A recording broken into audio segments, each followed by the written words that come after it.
Well, thank you very much. We've just had a great meeting, a really good, very productive meeting. We have one thing in common. We want this city of ours that we love to do very well. And I wanted to congratulate the mayor. He really ran an incredible race against, a lot of smart people, starting with the early primaries against some very tough people, very smart people. And he beat them easily. And I congratulated him. And we talked about some things in very strong common, like housing and getting housing built, and food and prices, and the price of oil is coming way down. That anything I do is going to be good for New York. If I can get prices down, it's good for New York, and we've got them down, way down from last year. We have, as you know, I've been saying to a lot of people, Walmart said that Thanksgiving this year is exactly 25% less than last year, so that's good for New York, good for everybody. But I just want to congratulate. I think you're going to have, hopefully, a really great mayor. The better he does, the happier I am, I will say. There's no difference in party. There's no difference in anything. And we're going to be helping him to make everybody's dream come true, having a strong and very safe New York. And congratulations, Mr. Mayor. Thank you, Mr. President. Thank you. I appreciate it. Please. I appreciated the meeting with the president, and as he said, it was a productive meeting focused on a place of shared admiration and love, which is New York City, and the need to deliver affordability to New Yorkers, the 8.5 million people who call our city their home, who are struggling to afford life in the most expensive city in the United States of America. We spoke about rent, we spoke about groceries, we spoke about utilities, we spoke about the different ways in which people are being pushed out, and I appreciated the time with the president, I appreciated the conversation. I look forward to working together to deliver that affordability for New Yorkers. Thank you very much.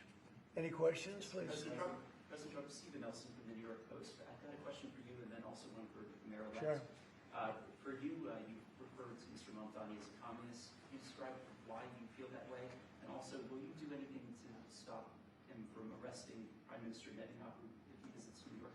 Well, we didn't discuss your second part of the question, and on your first part, I mean, he's got views that are a little out there, but who knows? I mean, we're going to see what works, or he's going to change also. We all change. I changed a lot. From when I first came to office. It's now quite a while ago. It's quite a while. My first term was great. We had the greatest economy in the history of our country. We're doing even better now. We're doing much better now than we did even the first term. And I can tell you some of my views have changed. And we had discussions on some things. I'm not going to discuss what they were, but that I feel very confident that he can do a very good job. I think he's going to be. I think he is going to surprise some conservative people, actually, and some very liberal people. He won't surprise them because they already like him.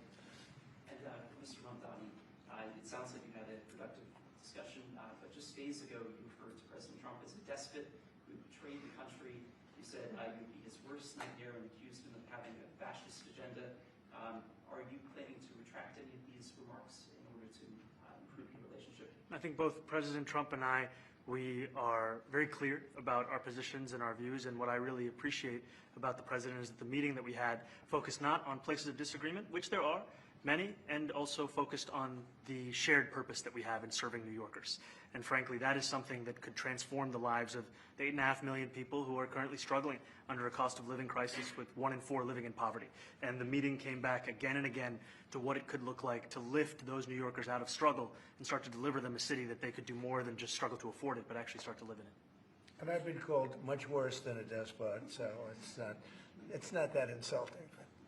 Maybe I think he'll change his mind after we get to working together. Yes, please. Mr. President, from MTV Lebanon. Good. I would like to ask you a question about the Middle East regarding Sure. you did said that Hezbollah in Lebanon is not in a good position, and Lebanon now is the final unresolved after Gaza and Syria.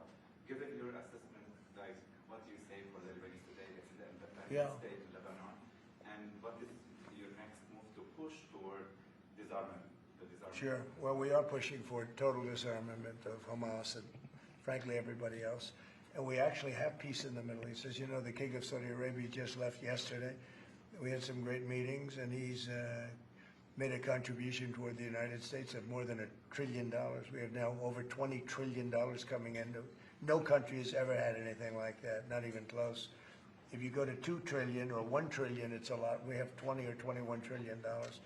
I think that Hezbollah has been a problem in Lebanon, big problem. We're working with Lebanon. We're working with everybody in the Middle East. That's another thing I think we have in common. We want to see peace in the Middle East, and we actually have now, for the first time, peace in the Middle East after 3,000 years. And now we're going to refine it, and I think you're going to see some very positive things happen. There is a potential to invite the Lebanese president. Oh, sure. Oh, I would do that, absolutely. And if the mayor would like to be here for that meeting, because I know he feels very strongly. I think you feel very, very strongly about peace in the Middle East. I think it's, We desperately want it, and that's something that I shared with the president, that when I spoke to New Yorkers who had voted for the president last November on Hillside Avenue and Fordham Road, I asked them why. I heard again and again two major reasons. One was that they wanted an end to forever wars. They wanted an end to the taxpayer dollars we had funding violations of human rights, and they wanted to address the cost of living crisis. And I appreciated the chance to discuss both of those things. he said a lot of my voters actually voted for him, and One in 10. And I'm okay with that. I'll do that. I'll sign it. Give it to me. I'll sign it in a minute. That's pretty good. Mr. President.